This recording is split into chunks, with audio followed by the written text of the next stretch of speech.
अस्सलाम वालेकुम। आज हम सॉल्व करने लगे हैं problem 5.35। A circular loop of wire with radius r lies in the xy plane centered at the origin with and carries current I running counterclockwise as viewed from the positive z axis. What is the magnetic dipole moment? अब सबसे पहले उसने जो information दी है उससे हमने figure बना लेनी है। ठीक है, ये हमारे पास एक करंट लूप है, एक्स और वाई प्लेन में है। अब हमने उसको क्या है, जी के हिसाब से देखना है और काउंटर क्लॉक वाइज उसमें करंट बह रहा है। अब काउंटर क्लॉक वाइज करंट बह रहा है तो करंट की डायरेक्शन में हम अपनी थम्स को फिंगर्स को रोटेट करेंगे तो इरेक्ट थंब हमारे पास मैग्नेटिक डायपोल मोमेंट की डायरेक्शन देगा, जो कि हमारे पास क्या है, जी डायरेक्शन बनेगी। तो ये हमने यहाँ से देख लिया है। ठीक है, तो अब हमने फाइंड क्या करना था। फर्स्ट पार्ट, उसका ए पार्ट में हमने क्या है, मैग्नेटिक डाइपोल मोमेंट फाइंड करना था। मैग्नेटिक डाइपोल मोमेंट फाइंड करने के लिए वो हमारे पास क्या है, जी डायरेक्शन में है। जैसा कि मैंने आपको बता दिया है कि कैसे है, क्योंकि जो हमारे पास यहाँ से वो रूल लगाएंगे तो उससे हमारे पास जी डायरेक्शन में आएगा। तो ये हमारे पास आई इंटू डी ए होता है। ठीक है, ये हमारे पास का I into integration on D A. हमारे पास जो एरिया है ये हमारे पास क्या है, सर्कुलर रूप है, तो इसका रेडियस पाई है, आर है, तो ये हमारे पास पाई आर स्क्वायर बन जाएगा। तो M is equal to I pi R square into ji cap आ जाएगा। अब बी पार्ट में है, what is the approximate magnetic field at points far from the origin. अब अगर हम जो फील्ड पॉइंट है फार फ्रॉम द ओरिजिन ले लें, ठीक है, ये इन्फिनाइट ले लें फॉर एग्जांपल। इन्फिनाइट नहीं कहीं भी ठीक है ले सकते हैं, इन्फिनाइट अभी हम नहीं ले रहे। तो ये आ जाएगा म्यू नॉट एम। अभी अभी हमने क्या है, उसकी कोऑर्डिनेट फ्री फॉर्म पढ़ी है, जो कि म्यू नॉट एम और 4 pi R cube into 2 cos of theta R cap plus sine of theta into theta cap है।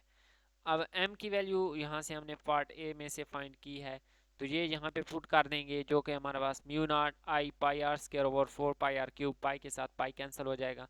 तो ये हमारे पास क्या है, अप्रॉक्सीमेट फील्ड आ जाएगी। ठीक है, अब उसका सी पार्ट में हमने क्या फाइंड किया, show that for points on the z axis your answer is consistent with the exact field example 5.6 when z is very very greater than R. अब थर्ड पार्ट में हम क्या है, जी को इन्फिनाइट लेना है, जो फील्ड पॉइंट हमने लेना है वो जी एक्सिस पे लेना है और इन्फिनाइट लेना है। ठीक है, बहुत ज़्यादा दूर।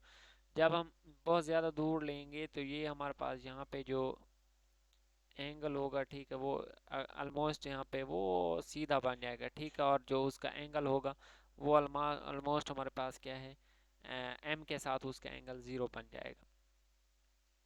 तो यहाँ से हमारे पास क्या है, थीटा ज़ीरो है। जी एक्सिस जब हम इन्फिनाइट लेंगे तो आर और जी, हम R is equal to z है और R unit vector z unit vector के इक्वल है।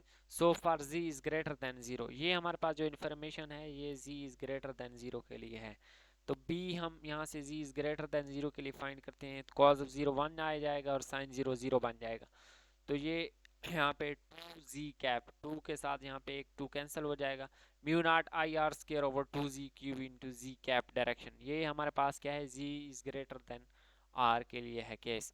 अब दूसरा है, अगर हमारे पास z is less than zero, जब लेस देन ज़ीरो होगा तो हमारे पास जो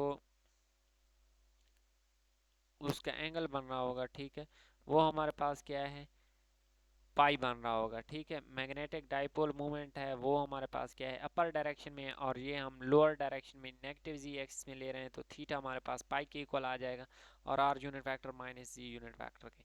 जब ये वैल्यूज पुट करेंगे तो हमारे पास बन जाएगा mu naught I R square और 4 इंटू, ये हमारे पास क्या है, जी का मैंने मॉड ले लिया। ठीक है, हमने जो जी की वैल्यूज लेनी है उनको पॉजिटिव लेना है, और आर कैप की वैल्यू माइनस जी कैप है, और cause of pi minus one के इक्वल होते हैं, तो ये माइनस माइनस प्लस हो जाएगा। तो यहाँ से हमारे पास